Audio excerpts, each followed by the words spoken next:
राधे राधे दोस्तों, Raghav entertainment education channel में आपका दिल से स्वागत है। आज मैं आपके सामने आई हूँ एक बहुत ही इमोशनल स्टोरी के साथ। चलिए शुरू करते। परमात्मा की लाठी। एक साधु वर्षा के जल में प्रेम और मस्ती से भरा चला जा रहा था कि इस साधु ने एक मिठाई की दुकान को देखा, जहाँ एक कढ़ाई में गर्म दूध उबला जा रहा था तो मौसम के हिसाब से दूसरी कढ़ाई में गर्मा गर्म जलेबियां तैयार हो रही थी। साधु कुछ क्षणों के लिए वहां रुक गया। शायद भूख का एहसास हो रहा था या मौसम का असर था। साधु हलवाई की भट्टी को बड़े गौर से देखने लगा। साधु कुछ खाना चाहता था, लेकिन साधु की जेब ही नहीं थी तो पैसे भला कहाँ से होते। साधु कुछ पल भट्टी से हाथ सेंकने के बाद चला ही जाना चाहता था कि नेक दिल हलवाई से रहा न गया और एक प्याला गरम दूध और कुछ जलेबियां साधु को दे दी। मलंग ने गरम जलेबियां गरम दूध के साथ खाए और फिर हाथों को ऊपर की ओर उठाकर हलवाई के लिए प्रार्थना की, फिर आगे चल दिया। साधु बाबा का पेट भर चुका था। दुनिया के दुखों से बेपरवाह वे फिर एक नए जोश से बारिश के गंदले पानी के छींटे उड़ाता चला जा रहा था। वह इस बात से बेखबर था कि एक युवा नवविवाहिता जोड़ा भी वर्षा के जल से बचता बचाता उसके पीछे चला आ रहे हैं। एक बार इस मस्त साधु ने बारिश के गंदले पानी में जोर से लात मारी। बारिश का पानी उड़ता हुआ सीधा पीछे आने वाली युवती के कपड़ों को भिगो गया। उस औरत के कीमती कपड़े कीचड़ से लथपथ हो गए। उसके युवा पति से यह बात बर्दाश्त नहीं हुई, इसलिए वह आस्तीन चढ़ाकर आगे बढ़ा और साधु के कपड़ों से पकड़कर कहने लगा, अंधा है, तुमको नजर नहीं आता? तेरी हरकत की वजह से मेरी पत्नी के कपड़े गीले हो गए हैं और कीचड़ से भर गए हैं। साधु हक्का बक्का सा खड़ा था, जबकि इस युवा को साधु का चुप रहना नाखुशगवार गुजर रहा था। महिला ने आगे बढ़कर युवा के हाथों से साधु को छुड़ाना भी चाहा, लेकिन युवा की आंखों से निकलती नफरत की चिंगारी देख वह भी फिर पीछे खिसकने पर मजबूर हो गई। राह चलते राहगीर भी उदासीनता से ये सब दृश्य देख रहे थे, लेकिन युवा के गुस्से को देखकर किसी में इतनी हिम्मत नहीं हुई कि उसे रोक पाते और आखिर जवानी के नशे में चूर इस युवक ने एक जोरदार थप्पड़ साधु के चेहरे पर जड़ दिया। बूढ़ा मलंग थप्पड़ की ताब न झेलता हुआ लड़खड़ाता हुए कीचड़ में जा पड़ा। युवक ने जब साधु को नीचे गिरता देखा तो मुस्कुराते हुए वहां से चल दिया।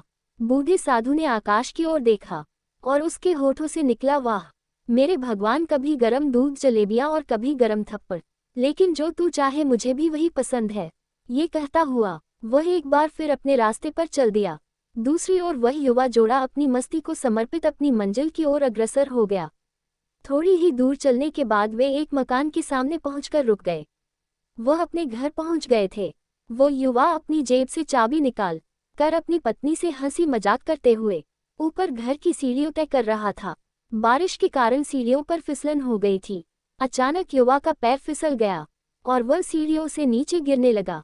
महिला ने बहुत जोर से शोर मचाकर लोगों का ध्यान अपने पति की ओर आकर्षित करने लगी, जिसकी वजह से काफी लोग तुरंत सहायता के लिए युवा की ओर लपके, लेकिन देर हो चुकी थी।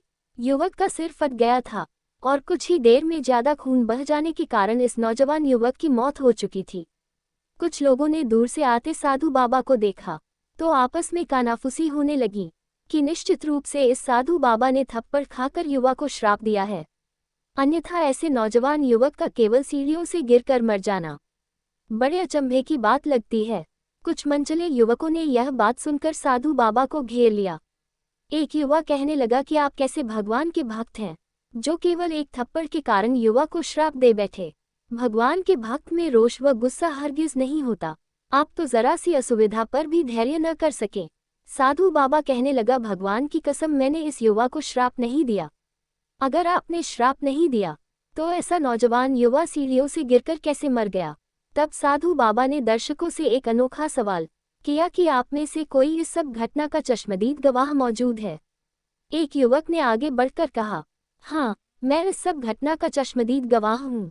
साधु ने अगला सवाल किया, मेरे कदमों से जो कीचड़ उछला था, क्या उसने युवा के कपड़े को दागी किया था? युवा बोला, नहीं, लेकिन महिला के कपड़े जरूर खराब हुए थे। मलंग ने युवक की बाहों को थामते हुए पूछा, फिर युवक ने मुझे क्यों मारा? युवा कहने लगा, क्योंकि वह युवा इस महिला का प्रेमी था और यह बर्दाश्त नहीं कर सका कि कोई उसके प्रेमी के कपड़ों को गंदा करे, इसलिए उस युवक ने आपको मारा। युवा बात सुनकर साधु बाबा ने एक जोरदार ठहाका बुलंद किया और यह कहता हुआ वहां से विदा हो गया। तो भगवान की कसम, मैंने श्राप कभी किसी को नहीं दिया, लेकिन कोई है जो मुझसे प्रेम रखता है। अगर उसका यार सहन नहीं कर सका तो मेरे यार को कैसे बर्दाश्त होगा कि कोई मुझे मारे, और वह इतना शक्तिशाली है कि दुनिया का बड़े से बड़ा राजा भी उसकी लाठी से डरता है। उस परमात्मा की लाठी दिखती नहीं और आवाज भी नहीं करती, लेकिन पति हैं तो बहुत दर्द देती हैं। हमारे कर्म ही हमें उसकी लाठी से बचाते हैं। कभी किसी को परेशान ना करो, कभी किसी का दिल ना दुखाओ, हिसाब हर चीज का देना पड़ता।